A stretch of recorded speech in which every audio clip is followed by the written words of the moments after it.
ایرانی صدر Masoud Pezeshkian کا وزیر اعظم پر پراتفاق استقبال۔ وزیر اعظم شہباز شریف سے گرم جوشی سے مصافحہ کیا، خیر سگالی جملوں کا تبادلہ۔ ایرانی صدر کو گارڈ آف آنر پیش کیا گیا، وفاقی کابینہ کے ارکان سے بھی تعارف کرایا گیا۔ معزز مہمان نے وزیر اعظم ہاؤس میں پودا لگایا۔ ایرانی صدر اور وزیر اعظم میں ون آن ون ملاقات کے بعد معزز مہمان کے اعزاز میں ظہرانہ بھی دیا جائے گا۔ ایران اور پاکستان کے درمیان وفود کی سطح پر مذاکرات میں باہمی معاہدوں اور مفاہمتی یادداشتوں پر دستخط بھی ہوں گے۔ ایرانی صدر کی صدر مملکت آصف علی زرداری سے ملاقات بھی شیڈول۔ صدر مملکت کی جانب سے ایرانی ہم منصب کے اعزاز میں عشائیہ دیا جائے گا۔ ایرانی صدر کی عسکری قیادت سے بھی ملاقات متوقع۔ مسعود پزشکیان ایران اسرائیل جنگ میں بھرپور حمایت پر پاکستان کا شکریہ ادا کریں گے۔ پاک ایران شراکت داری میں وسعت، سالانہ تجارت $8 ارب تک لے جانے کا ہدف مقرر۔ وزیر تجارت جام کمال اور ایرانی وزیر صنعت محمد عطابک کی ملاقات میں دو طرفہ تجارت کو نئی جہت دینے پر اتفاق ہوا۔ سرحدی سہولیات کے بہتر استعمال اور تجارتی راہداریوں پر زور دیا گیا۔ وفاقی وزیر جام کمال نے کہا، جغرافیائی قربت کو تجارتی فائدے میں بدلنا وقت کی ضرورت ہے۔ اسرائیل کے ساتھ جنگ میں ایران نے مسلم امہ کا سر فخر سے بلند کیا۔ ایرانی وزیر نے کہا کہ برادرانہ تعلقات کو مضبوط بنانے کے لیے تجارت تعاون ناگزیر ہے۔ ایران میں پاکستانی آئی ٹی اور پیشہ ورانہ خدمات کو فروغ دینے کا بھی عندیہ۔ نائب وزیر اعظم اور وزیر خارجہ اسحاق ڈار کی ایرانی صدر ڈاکٹر مسعود پزشکیان سے ملاقات۔ اسحاق ڈار نے کہا، پاکستان ایران کے ساتھ تاریخی اور برادرانہ تعلقات کو بہت اہمیت دیتا ہے۔ تعلقات کی بنیاد مشترکہ تاریخ، ثقافت، دین اور باہمی احترام پر ہے۔ ایرانی صدر نے کہا، پاکستان کی حمایت قابل قدر ہے۔ ایران مختلف شعبوں میں دو طرفہ تعاون بڑھانے کا خواہاں ہے۔ وزیر دفاع خارجہ آصف سے ایرانی ہم منصب ملے۔ پاکستان اور ایران کا علاقائی امن اور دفاعی تعاون کے عزم کا اعادہ کیا گیا۔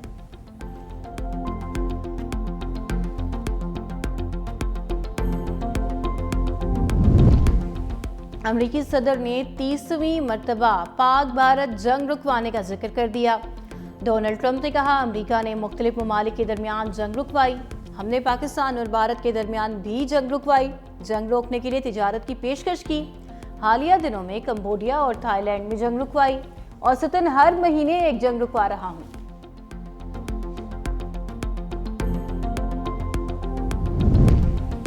بنو پولیس نے چوکی پر قبضے کی کوشش ناکام بنا دی۔ فتح خیل چوکی پر حملہ کرنے والے 3 دہشت گرد ہلاک، کئی زخمی ہو گئے۔ دہشت گردوں نے رات کی تاریکی میں ہلکی اور بھاری ہتھیاروں سے حملہ کیا۔ فائرنگ کے تبادلے میں نیاز نامی اہلکار شہید، 3 جوان زخمی ہو گئے۔ زخمی اہلکاروں میں منیر، سوداد اور مفتی محمود شامل۔ شہید کی نماز جنازہ ادا کر دی گئی۔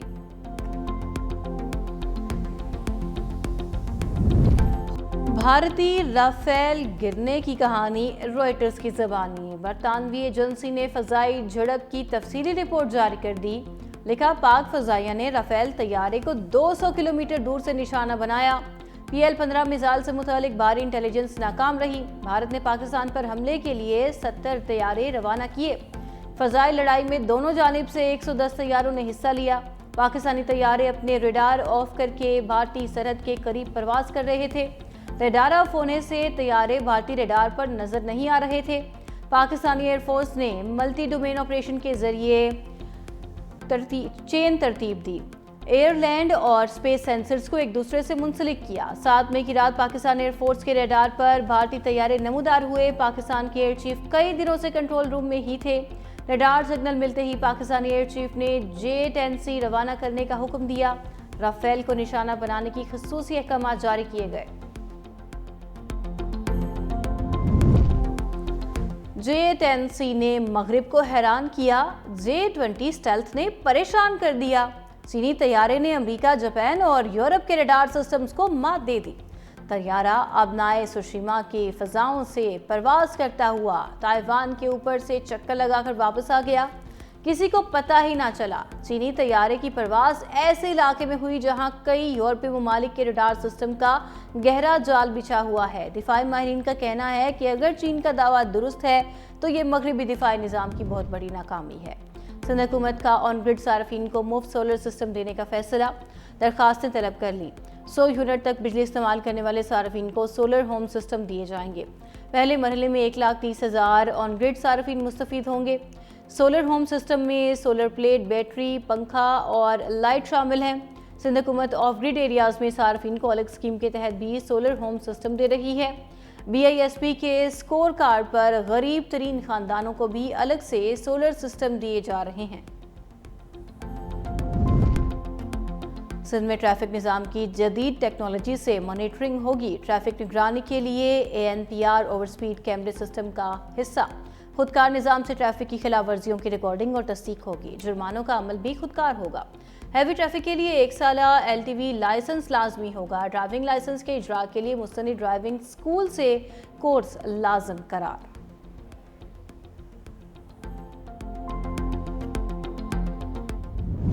اسلام آباد اور راولپنڈی سمیت مختلف علاقوں میں 24 گھنٹے کے اندر دوبارہ زمین لرز اٹھی۔ جڑواں شہروں سمیت ملک کے مختلف علاقوں میں زلزلے کے جھٹکے، لوگوں میں خوف و ہراس، کلمہ طیبہ کا ورد کرتے گھروں سے نکل آئے۔ ریکٹر اسکیل پر زلزلے کی شدت 5.1 ریکارڈ کی گئی۔ زلزلے کا مرکز اسلام آباد سے 3 کلومیٹر دور روات کا شمال مشرقی علاقہ، جبکہ گہرائی 15 کلومیٹر تھی۔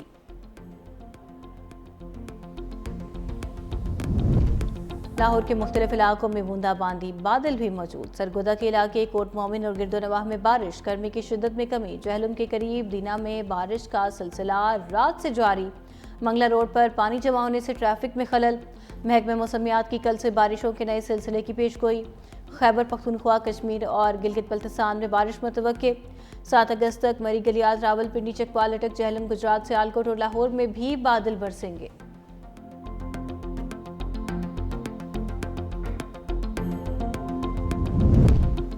بانی PTI کی قاسم اور سلیمان سے ٹیلی فون پر گفتگو، بچوں کے ساتھ 1.5 گھنٹہ بات چیت کی۔ بانی نے بچوں کے ساتھ رابطے کی تصدیق کر دی، کہا میرے بچے مجھ سے ملنے پاکستان آئیں گے، سیاست یا کسی احتجاجی تحریک کا حصہ نہیں بنیں گے۔ مزید کہا میرے اخبارات بحال کر دیے، ٹی وی بھی آن ہے۔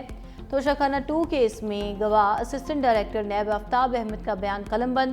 بشرا بی بی کے وکیل نے گواہ پر جرح مکمل کر لی۔ بانی کے وکیل آئندہ سماعت پر گواہ پر جرح کریں گے۔ آئندہ سماعت پر 2 مزید گواہ بیان ریکارڈ کرانے کے لیے طلب۔ سماعت 6 اگست تک ملتوی کر دی گئی۔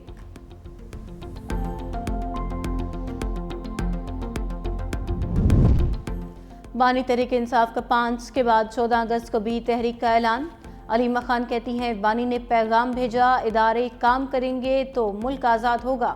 پہلے مینڈیٹ چوری کیا، جمہوریت کا برا حال کیا، میڈیا کا گلا دبایا گیا، جوڈیشری کو 26ویں ترمیم کے بعد سرکاری ادارہ بنایا۔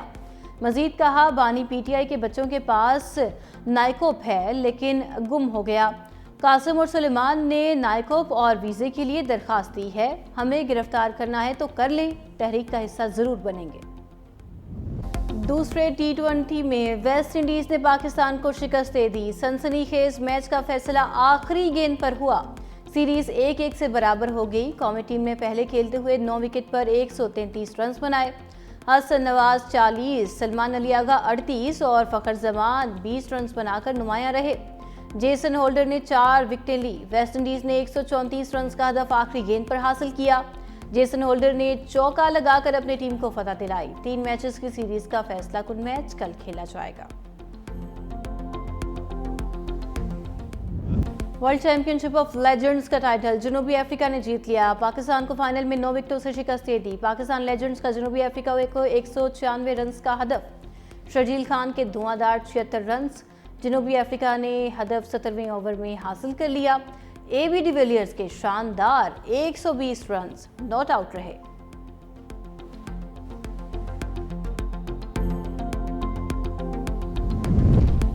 ایشیا کپ میں پاک بھارت ٹاکرا 14 ستمبر کو دبئی میں ہوگا۔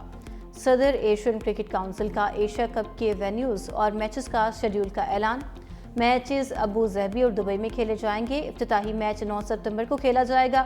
پاکستان تینوں میچز دبئی کے میدان میں کھیلے گا۔ پاکستان اپنا پہلا میچ 12 ستمبر کو عمان کے خلاف کھیلے گا۔ ایونٹ کا فائنل 28 ستمبر کو ہوگا۔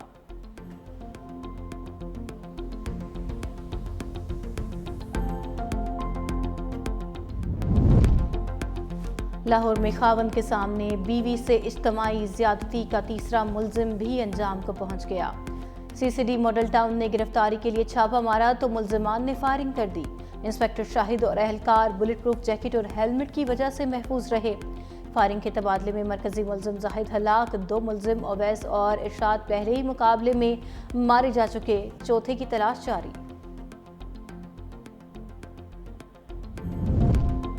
امریکی وزیر خارجہ مارکو روبیو کی فرانس اور برطانیہ پر شدید تنقید، کہا برطانیہ اور فرانس میں فلسطینی ریاست بنانے کی صلاحیت نہیں، فلسطینی ریاست صرف اسرائیل کی منظوری سے ممکن ہے، مغربی ممالک کا فلسطینی ریاست کو تسلیم کرنا غیر متعلقہ ہے۔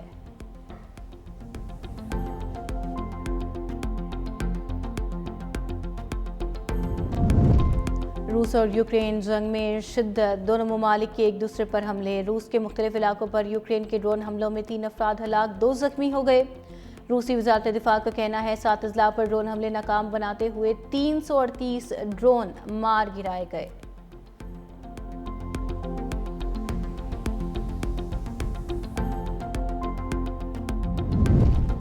بھارت کی امریکہ کو آنکھیں دکھانے کی کوشش، روسی تیل کی خریداری جاری رکھنے کا اعلان۔ بھارتی وزارت خارجہ نے کہا کسی دباؤ میں نہیں، قومی مفادات کو مد نظر رکھتے ہوئے معاملات کو طے کرنا ہے۔ بھارتی میڈیا کے مطابق نئی دلی اور ماسکو کے درمیان طویل المدتی معاہدے موجود ہیں جنہیں یہ یک طرفہ ختم کرنا ممکن نہیں۔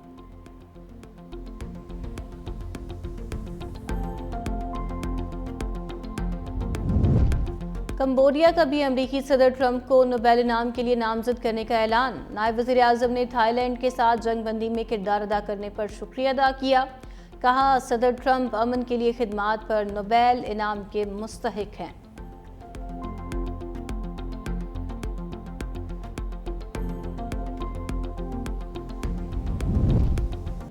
ٹراپیکل طوفان ویفا نے بینکاک میں تباہی مچا دی، شدید بارشوں، سیلاب اور لینڈ سلائیڈنگ سے 6 افراد ہلاک، 12 صوبوں میں سیلابی کیفیت، پانی گھروں میں داخل ہو گیا، شہری کشتیوں میں سفر کرنے پر مجبور، 2,30,000 سے زائد متاثر، تھائی حکومت کا امدادی کارروائیاں تیز کرنے کا اعلان۔